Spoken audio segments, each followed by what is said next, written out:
வணக்கம் நண்பர்களே. உலக ஆரோக்கிய தினம்.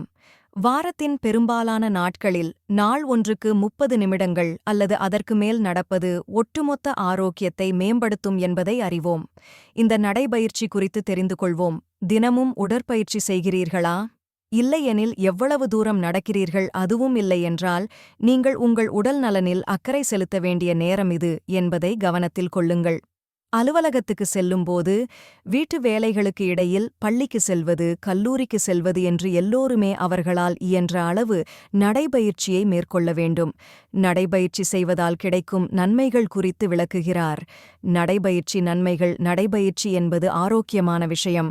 இது உடல் எடையை குறைக்க உதவுகிறது, மன அழுத்தத்தை குறைக்கும், நீரிழிவு தடுக்கும், வந்தவர்களுக்கு கட்டுப்படுத்தும், இதய ஆரோக்கியத்துக்கு நன்மை அளிக்கும், எலும்புகளை வலுப்படுத்துகிறது, அதிகப்படியான உடல் கொழுப்புகளை குறைக்க செய்கிறது, தசைகள் சகிப்புத்தன்மையை அதிகரிக்க செய்கிறது. நடைபயிற்சி குறித்த ஆய்வு. நடைபயிற்சி பற்றி ஹார்வார்டு பல்கலைக்கழகம் ஒரு ஆராய்ச்சி செய்துள்ளது. உடல் எடை அதிகமாக இருப்பவர்கள் எடை இழப்பில் தோல்வியடையும் போது, எங்கள் குடும்பத்தில் எல்லோரும் உடல் பருமனாக உள்ளவர்கள்தான் என்று சொல்வதுண்டு. உடல் பருமன் பரம்பரையாக இருந்தாலும் நடைபயிற்சியை தினசரி மேற்கொள்ளும் பழக்கம் இருந்தால் 50% உடல் பருமனை குறைக்க முடியும் என்கிறது. உடல் பருமன் பிரச்சனை இருப்பவர்களுக்கு இன்னொரு ஆசை இருக்கும். இனிப்பு மீது அதிக ஆர்வம் இருக்கலாம். சாப்பிடும்போது சாப்பிட்ட பிறகு என்று இனிப்பு சாப்பிட ஆர்வம் தூண்டும். இதனால் உடல் எடை கட்டுக்குள் கொண்டு வருவதில் சிரமம் இருக்கும். இனிப்பு மீதான ஆர்வத்தை கட்டுப்படுத்த நடைபயிற்சி உதவும். தினமும் 15 நிமிடங்கள் நடந்தால் கூட 50 முதல் 60% குறைகிறது என்கிறது அறிவியல் ஆய்வு. தினமும் நடந்து பாருங்கள். நிச்சயம் உங்களுக்கு இனிப்பு சாப்பிடும் ஆர்வம் குறையக்கூடும். நடைபயிற்சி செய்வதால் மார்பக புற்றுநோய் தவிர்க்கலாமா? 40 வயதை கடந்த பெண்கள் அனைவருக்குமே மார்பக புற்றுநோய் பற்றிய அச்சம் உண்டு.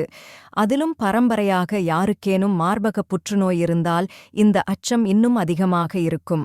ஆனால் இது குறித்து ஆராய்ச்சி ஒன்று பரம்பரையாக மார்பக புற்றுநோய் வரலாம் என்றாலும் நடைபயிற்சி செய்யும்போது அது 15% இந்த ஆபத்தை குறைவதற்கான வாய்ப்பு உள்ளது என்கிறது. நடைபயிற்சி செய்வதால் மூட்டு வலியை தவிர்க்க முடியுமா? மூட்டு வலி என்பது பரவலாக பலரும் எதிர்கொள்கிறார்கள்.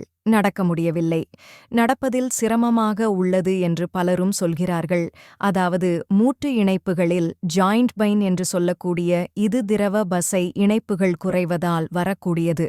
தொடர்ந்து நடைபயிற்சி செய்யும் போது திரவ பசை அதிகரிக்கும் என்கிறது ஆய்வு.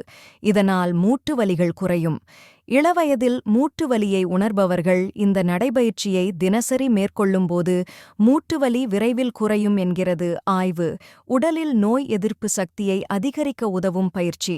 கொரோனா காலகட்டத்துக்குப் பிறகு உடலில் நோய் எதிர்ப்பு சக்தியை அதிகரிக்க வேண்டும் என்னும் விழிப்புணர்வை பலரும் கொண்டிருக்கிறார்கள்.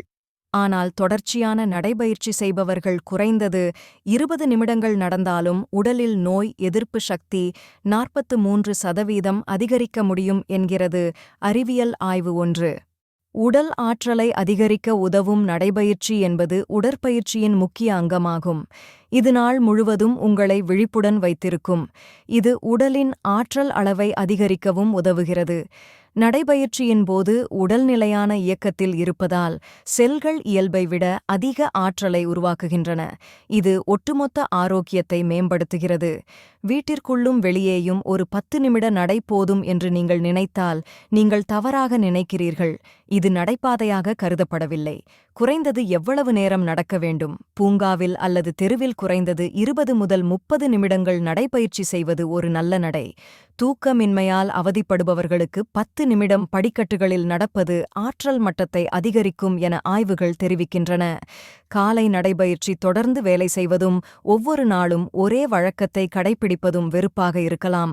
காலை நடைபயிற்சி உங்கள் ஒட்டுமொத்த ஆரோக்கியத்தை பலப்படுத்தும், உங்கள் மனநிலையை மேம்படுத்துகிறது. ஏனெனில் நடைபயிற்சி உடலின் ஒவ்வொரு பாகத்தையும் தூண்டுகிறது, அதிக ஹார்மோன்களை உற்பத்தி செய்ய உதவுகிறது, நேர்மறையான மனநிலையை உருவாக்குகிறது, மன அழுத்தத்தை குறைத்தல், மனச்சோர்வை குறைத்தல், நேர்மறை சிந்தனையை உருவாக்குதல், மனநலப் பிரச்சினைகளை குறைத்தல் போன்ற பலன்களை நடைபயிற்சி வழங்குகிறது. உடல் எடை குறைக்க உதவும். காலையில் 30 நிமிடம் நடைபயிற்சி செய்வது நோய்கள் வராமல் தடுக்கிறது. மேலும் இதய பிரச்சனைகள் ஏற்படும் அபாயத்தையும் குறைக்கிறது. வாரத்தில் 7 நாட்களில் குறைந்தது 5 நாட்களாவது காலையில் நடக்க முயற்சி செய்யுங்கள். அதிகாலை நடைபயிற்சி கலோரிகளை எரிக்கிறது. அது மட்டுமின்றி உடல் எடையை குறைக்கலாம். காலையில் 30 நிமிடம் நடைப்பயிற்சி செய்தால் சுமார் 400 கலோரிகள் எரிக்கப்படும் என மருத்துவர்கள் கூறுகின்றனர். இது நடையின் வேகத்தைப் பொறுத்தது. இது ஒவ்வொருவரின் உடல்நிலைக்கு ஏற்ப மாறுபடும். நோய்த் தொற்றிலிருந்து பாதுகாக்கும் அதிகாலை நடைப்பயிற்சி மிகவும் பயனுள்ளதாக இருக்கும்.